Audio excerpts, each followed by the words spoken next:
নমস্কার বন্ধুগণ, সুপ্রভাত। আজ 18ই জানুয়ারি 2024 সকালবেলার আপডেট নিয়ে আপনাদের কাছে পুনরায় ফিরে এলাম। আজ বৃহস্পতিবার হওয়ায় মার্কেটে নিফটির এক্সপায়ারি থাকবে। তো চলুন চলে যাই চার্টে। প্রথম চার্ট ইউএস ফিক্সে আমরা দেখছি যে মার্কেট একটা মাথাচাড়া দেওয়ার চেষ্টা করছে, উপরের দিকে যাওয়ার চেষ্টা করছে। 15.45-এর কাছাকাছি চলে এসেছে। এখানে একটি ছোটো পারা রেজিস্ট্যান্স রয়েছে, সেই রেজিস্ট্যান্স হচ্ছে 15.86। এর উপরে ট্রেড করা শুরু করলে আবার উপরের দিকে অনেকটা ফাঁকা জায়গা পাবে মার্কেট সোজাসুজি উপরে যাওয়ার। ইউএস ফিক্সের পরে ইউএস 10 ইয়ার বন্ড ইল্ড মাথাচাড়া দিচ্ছে। ভালো সংকেত ইকুইটি মার্কেটের জন্য এগুলো অবশ্যই নয়।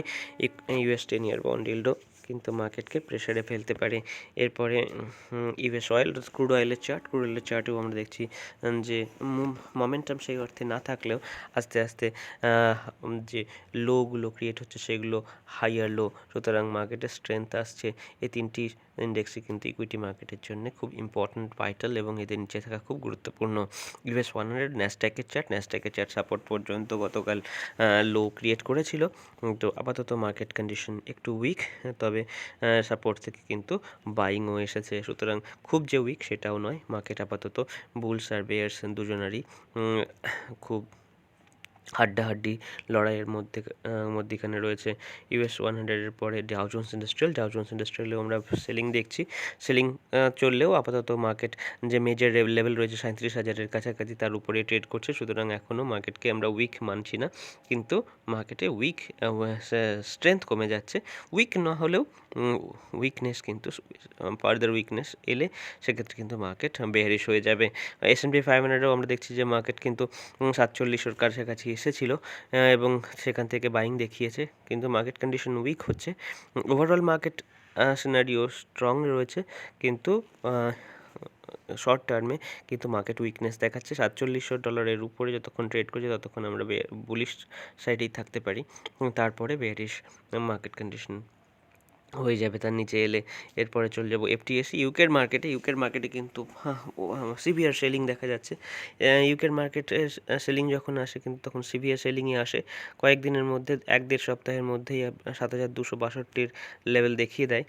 তো বারবার এটি ঘটনাটি ঘটেছে, সেই ক্ষেত্রেও আমরা 7262-তে আমরা জন্য অপেক্ষা করব মার্কেটের লং ভিউ রাখার জন্যে। গোল্ডের চার্টে সামান্য উইকনেস দেখা যাচ্ছে, কিন্তু মার্কেট স্পোর্টে চলে এসেছে। মার্কেটের তিনটে যে অ্যাকুমুলেশন জোন দেখা যাচ্ছে 2007, 1975, 1942, এই লেভেলগুলোতে কিন্তু মার্কেটে লং করার জন্য গুরুত্বপূর্ণ জায়গা হয়ে দাঁড়াবে। ডলার ইন্ডেক্সে একটা দুর্দান্ত উত্থান এসেছে। এই উত্থানের ফলে কি হবে না, ইকুইটি মার্কেটে ইমার্জিং যে ইকুইটি মার্কেটগুলো আছে সেগুলোতে প্রেশার ক্রিয়েট হবে। তো এক্ষেত্রে আমরা দেখছি যে মার্কেটে সামান্য ইকুইটি মার্কেটগুলোতে প্রেশার অলরেডি চলে এসেছে। এরপরে চলে যাব ইউএসডি আইএনআর সঙ্গত কারণে উপরের দিকে ডলারের পার্টটা যেহেতু স্ট্রং হচ্ছে, ইউএসডি আইএনআর স্ট্রং হচ্ছে।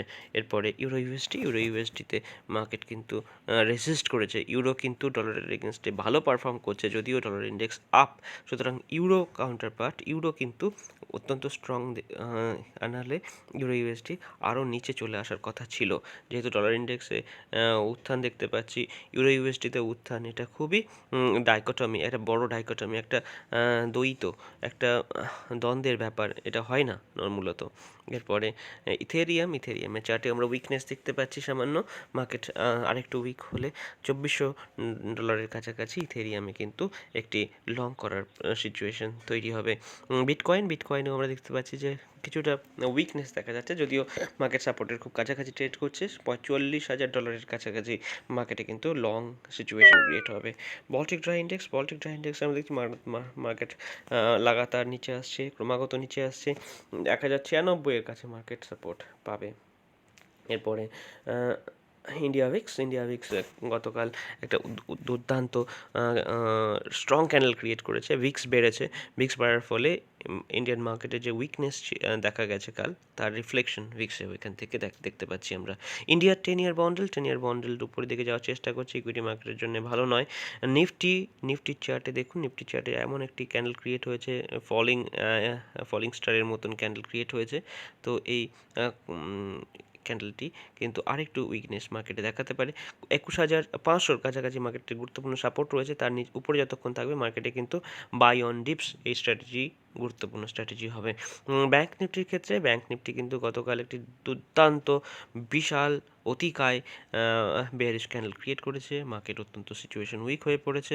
মার্কেটে আমরা 46,200-র উপরে ট্রেড না করা পর্যন্ত কিন্তু মার্কেটে স্ট্রং বা বুলিশ সাইডে আমরা ট্রেড নেওয়া ঠিক হবে না।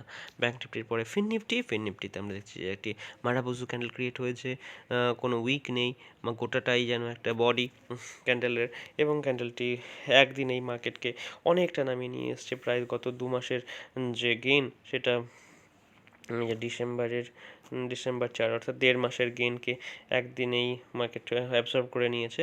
সুতরাং এখান থেকে মার্কেট কিন্তু ইউটার্নও নিতে পারে। একটু সাবধানে মার্কেটের সিচুয়েশন দেখে ট্রেড করা ঠিক হবে। ফিন নিফটির পরে মিড ক্যাপ নিফটি কিন্তু সেই অর্থে বিশাল কিছু উইকনেস দেখায়নি। ব্যাঙ্কিং সেক্টরটাই গতকাল উইক ছিল। একমাত্র যে সবচেয়ে বড় কালপ্রিট সেটা হলো এইচডিএফসি ব্যাঙ্ক। যাই হোক, মার্কেটে এরকম সিচুয়েশন চলতেই থাকে। তো মিড ক্যাপ নিফটিতে আমরা দেখছি যে মার্কেট কিন্তু নিচের দিকে এসেছে এবং এক্ষেত্রে 10,313 একটি গুরুত্বপূর্ণ লেভেল হয়ে দাঁড়াচ্ছে। এরপরে চলে যাচ্ছি সেন্সেক্সের চার্টে। সেন্সেক্সে আমরা দেখতে পাচ্ছি যে সাপোর্টের কাছাকাছি চলে এসেছে। 71,336-এর লেভেলটিকে একটি গুরুত্বপূর্ণ লেভেল হিসাবে চিহ্নিত করে রাখতে হবে। এখান থেকে কিন্তু বাইং প্রপেন্সিটিও আসতে পারে, অর্থাৎ এরপরে মার্কেট বুলিশও হয়ে যেতে পারে। খুব সাবধানে ট্রেড করতে হবে। এখান থেকে যদি ফার্দার উইকনেস দেখায় সেক্ষেত্রে মার্কেটকে উইকই মানব, কিন্তু আপাতত মার্কেট সাপোর্টে রয়েছে। এখান থেকে খুব বেশি বেয়ারিশনেস আমরা এক্সপেক্ট করছি না আপাতত। তো দেখা যাক মার্কেট কন্ডিশন কী হয়। তো আজ সকালবেলার আপডেট এটুকুই। দেখা হচ্ছে আপনাদের সঙ্গে পরবর্তী ভিডিওতে। ভালো থাকবেন সকলে, আর আমাদের কাজ যদি ভালো লাগে চ্যানেলটিকে সাবস্ক্রাইব আর ভিডিওটিকে লাইক করে দেবেন। ধন্যবাদ, আপনার দিন শুভ হোক।